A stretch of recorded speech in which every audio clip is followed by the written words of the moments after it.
नमस्कार, सीएनबीसी आवाज पर आप सभी का स्वागत है। मैं हूं श्रेया ठाकुर और आप देख रहे हैं आपका पसंदीदा शो आवाज एंटरप्रेन्योर।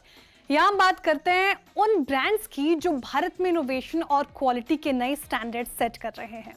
साथ ही स्टार्टअप इकोसिस्टम के नए ट्रेंड्स, इंस्पायरिंग स्टार्टअप स्टोरीज और स्टार्टअप वर्ल्ड के बड़े मुद्दों पर भी होगी चर्चा।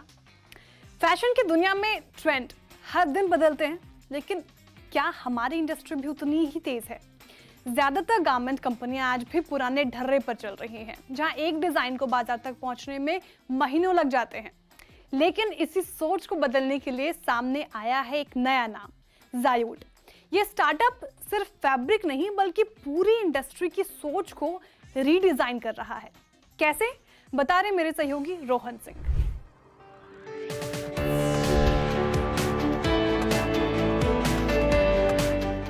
गारमेंट और फैशन की दुनिया में ट्रेंड कुछ ही दिनों में बदल जाता है, लेकिन भारत में अब भी गारमेंट इंडस्ट्री की अधिकतर कंपनियां प्रोडक्ट बदलने में महीनों लगा देती हैं।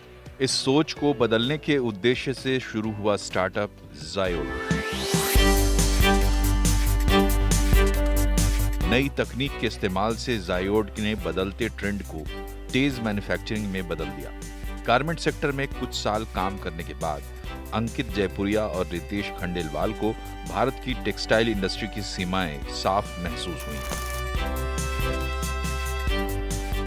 मैं एक राजस्थान के छोटे से शहर दौसा से आता हूँ। जयपुर से 60 किलोमीटर पहले ये शहर आता है और मुझे मेरे कॉलेज के टाइम से था कि मुझे कुछ अपना एंटरप्रेन्योरशिप में करना है, तो वही एक सपना था मेरा। और फैशन को लेके मेरा एक अलग सा एक था कि हाँ, मुझे फैशन में कुछ करना है। तो मैंने 2012 से अपनी एंटरप्रेन्योरशिप जर्नी स्टार्ट की। पहले मैंने एक एथनिक वेयर का एक अपना ब्रांड बनाया जो बहुत फेमस हुआ। उसके बाद में फिर एक हमने B2B सप्लाई चेन के अंदर में कैसे हम लोग ट्रांसपेरेंसी और विजिबिलिटी पे हम लोग काम कर सकते हैं, तो एक हमने वो ब्रांड बनाया। वहीं पे मैं अंकित जयपुरिया से मिला और वहाँ पे हम लोग काम कर रहे थे कैसे हम लोग इंडियन मैन्युफैक्चरिंग को और कैसे फास्ट कर सकते हैं। वो एक हमारा सपना था उस वक्त। तो वहाँ पे देखते हुए हमको ये समझ में आया कि यदि आज इंडियन अपरेल सेक्टर को आपको थोड़ा मजबूत करना है, तो उसके लिए फिर आपको थोड़ा सा बैक एंड सप्लाई चेन में आपको घुसना पड़ेगा। आपको मैन्युफैक्चरिंग की टेक्निक को चेंज करना पड़ेगा। रितेश और अंकित को समझ आ चुका था कि असली बदलाव तो फैक्ट्री के अंदर जाकर ही करना होगा। ज़ायोड ने मैन्युफैक्चरिंग के पुराने मॉडल को पूरी तरह से उलट दिया। उन्होंने सप्लाई चेन को डिजिटाइज किया, AI से फोरकास्टिंग शुरू की और प्रोडक्शन को लाइव ट्रैकिंग सिस्टम से जोड़ा। टेक्सटाइल सेक्टर में आर्टिफिशियल इंटेलिजेंस का इस्तेमाल करने वाली कुछ पहली कंपनीज में से है ज़ायोड। जिस एक ऑर्डर को पूरा करने में कभी 4 से 6 महीने का वक्त लगता था, वही ऑर्डर अब 30 से 45 दिनों में पूरा हो रहा है। इस नई स्पीड से अपने क्लाइंट का कॉन्फिडेंस जीतने की कोशिश कर रही है ज़ायोड। नई तकनीक आते ही इसका असर काम पर तुरंत दिखने लगा। इसका फायदा ये हुआ कि जो आज एक ब्रांड है जो पहले भारत में आके 180 दिन की बाइंग करता था, वो उसको भी नहीं। आज सोशल मीडिया के ज़माने के बाद में आज फैशन ट्रेंड बहुत जल्दी आपके चेंज हो जाते हैं। तो उस ज़माने में वो किस तरीके से इंडिया में आके बाइंग करने का उसका एक अलग तरह का बिहेवियर था। लेकिन हम जैसे प्लेयर जब आए इसमें, और स्पेशली जो आज हमसे जो लोग बाहर काम करते हैं, वो फास्ट टेट के साथ में लीड टाइम को छोटा करते हुए, MOQ को कम करते हुए हमारे साथ में काम कर रहे हैं। अब आने वाले फैशन ट्रेंड का सटीक अनुमान AI के जरिए होता है, जिससे कंपनी को पहले से बेहतर प्लानिंग की मदद मिलती है। इसका सबसे बड़ा फायदा ये है कि बायर्स अब ज्यादा आश्वस्त होकर ऑर्डर करते हैं। पहले ब्रांड्स को अपने गोदामों में भारी इन्वेंट्री रखनी पड़ती थी, इससे बर्बादी ज्यादा होती थी। लेकिन AI की मदद से अब वे जितनी जरूरत है उतने ही ऑर्डर दे पाते हैं। इससे वेस्टेज लगभग खत्म हो गई है। मल्टीपल जगह पे चीज़ें फैली हुई हैं, उसको हम फास्टली हम लोग कलेक्ट करते हैं। पहले वही चीज़ लोग जाते थे, शोज करते थे, वहाँ जाके वो फिजिकली एक्टिविटी करते थे। वही आज हम लोग जो है with the help of technology हम लोग उसको एक ही प्लेटफॉर्म पे हम लोग उसको कनेक्ट करते हैं। अब ज़ायोड की फैक्ट्री में पुरानी सिलाई भी सॉफ्टवेयर की एफिशिएंसी से चल रही है। आज मान लो कि क्वालिटी चेकर काम कर रहा है, अभी वो आंखों से क्वालिटी चेक करता है। देन आज हमने उसको ऐसे टूल दे दिए हैं कि वो उस क्वालिटी को फोटो के साथ में खींचते हुए, जो कई बार आंखें नहीं पकड़ पाती, वो कई बार टेक्नोलॉजी पकड़ लेती है। तो वो इंसान तो वहीं का वहीं है, उस इंसान को हमने रिप्लेस नहीं किया, लेकिन हमने उसकी एफिशिएंसी को वहाँ से बढ़ा दिया। तो इस तरह के छोटे छोटे बहुत सारे हमारे टूल्स हैं जो हमारी इन हाउस टीम उसको पूरा डेवलप कर रही है।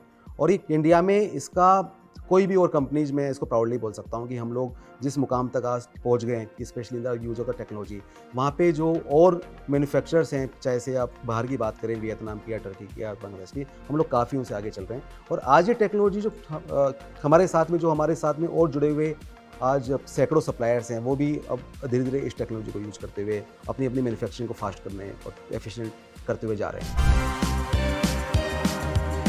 जायोड ने अप्रैल 2023 में Lightspeed Venture Partners led funding round में $3.5 मिलियन की शुरुआती फंडिंग जुटाई। लगभग एक साल बाद जून 2024 में कंपनी ने RTP ग्लोबल की अगुवाई में $18 मिलियन की सीरीज ए फंडिंग हासिल की। जायोड आज America, Japan, Europe, Australia, middle east में डिलीवरी कर रहा है। इससे सालाना 300 से 400% की ओवरऑल ग्रोथ दर्ज हो रही है। अमेरिका से लेके ऑस्ट्रेलिया तक हम लोग सर्व कर रहे हैं। आज हमारे ऑफिसेज हैं, जापान है या यूरोप है या दुबई है, ऑस्ट्रेलिया है, अमेरिका में। तो जितने भी आप लीडिंग वर्ल्ड के जो ब्रांड्स हैं, बड़े रिटेलर्स हैं, एंथ्रोपोलॉजी है, नेक्स्ट है या LPP हो गया, आप जापान में कुछ ब्रांड्स हैं, ऑस्ट्रेलिया में, इंडिया में काफ़ी सारे ब्रांड्स हैं, रिलायंस इंडस्ट्रीज से लेके छोटे से बड़े ब्रांड्स, छोटा ब्रांड हो या बड़ा ब्रांड हो, हम लोग उन सबको हम लोग सर्व कर रहे हैं। जायोड ने गुरुग्राम में एक state of the art facility सिर्फ 3 महीने में तैयार की, जो नॉर्थ इंडिया में अपनी तरह की अनोखी टेक बेस्ड गारमेंट फैक्ट्री है। ये फैसिलिटी है ना, बहुत एक खास है, क्योंकि ये हमने बहुत कम टाइम में, रिकॉर्ड टाइम में हमने इसको 3 मंथ में हमने इसको बिल्ड किया है। और ख़ास तौर से इतनी बड़ी फैसिलिटी नॉर्थ इंडिया में है नहीं, बहुत कम लोगों के पास में है। तो आज दुनिया के बड़े से बड़े ब्रांड को आज भारत देश यहाँ पे जाके सर्व कर सकता है। और यहाँ से हम कम्पीट इंडियन मैन्युफैक्चरर्स के साथ में नहीं करते हैं, यहाँ से हम लोग कम्पीट करते हैं, हम लोग करते हैं जो बांग्लादेश के मैन्युफैक्चरर्स हैं, जो आज बड़ी बड़ी फैसिलिटीज़ वहाँ पर वहाँ से हम करते हैं। हालांकि गारमेंट सेक्टर के चैलेंजेस अब भी हैं, जिनसे जायोड को 2-4 होना पड़ता है। हमने टेक्नोलॉजी इतनी ईजी हमने बनाई है कि जैसे आज हर आदमी व्हाट्सएप को यूज़ करना जानता है या फिर सोशल मीडिया को यूज़ करना जानता है, तो with the help of technology हमने इसको इतना ईजी बना दिया कि कम से कम पढ़ा लिखा भी उसको यूज़ कर सकता है। मैं आपको एग्जांपल दूंगा। एक फैक्ट्री हमारी जयपुर में, तो मैं उस फ्लोर पे गया तो मैंने देखा कि एक 60 साल की महिला थी, शायद बिल्कुल नहीं पढ़ी लिखी होंगी शायद, वो हमारे क्वालिटी चेकिंग सिस्टम को यूज़ कर रही थी फ़ोन से। तो मैंने उससे पूछा, तो उसका ही फ़ायदा हुआ कि उसको ये पता चल रहा है कि वो जो क्वालिटी चेक कर रही है वो कैसे चेक कर रही है, क्या उसका फ़ायदा हो रहा है। तो इसमें कोई ऐसी पढ़ाई लिखाई की या बहुत ज़्यादा स्किल सेट की ज़रूरत नहीं होती है। सिंपल से सिंपल आदमी भी इसको 1 घंटे में सीख के उसको यूज़ कर सकता है, और ये हमारी टेक्नोलॉजी खास बात है। भारत का गारमेंट मैन्युफैक्चरिंग में अभी सिर्फ 4% ग्लोबल मार्केट शेयर है। हाल के जियोपॉलिटिकल बदलाव भारत के लिए मौका लेकर आए हैं। और जो आज US की जो आप बात कर रहे हैं, टैरिफ का जो पूरा सीन चल रहा है, तो वहाँ पे इंडिया के लिए काफ़ी पॉजिटिव साइन अभी तक है। बांग्लादेश के ऊपर अभी टैरिफ इम्पोज किया गया है, तो इंडिया को उससे बेनिफिट उसको मिलेगा। लेकिन साथ में यदि हमने वो इंफ्रा बनाया, जो मैंने आपको बताया कि हमने 3 महीने में इस इंफ्रा को हमने खड़ा किया, यदि आज भारत देश ने ऐसे इंफ्रा और बनाए तो ऑफकोर्स हमारी तरफ एक बिजनेस मूव होगा।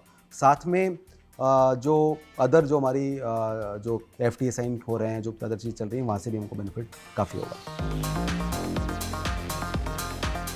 जायोड के पास टेक्नोलॉजी है, दूसरी ओर टैलेंट भी, ग्लोबल बायर्स भी हैं और मेड इन इंडिया का विश्वास भी।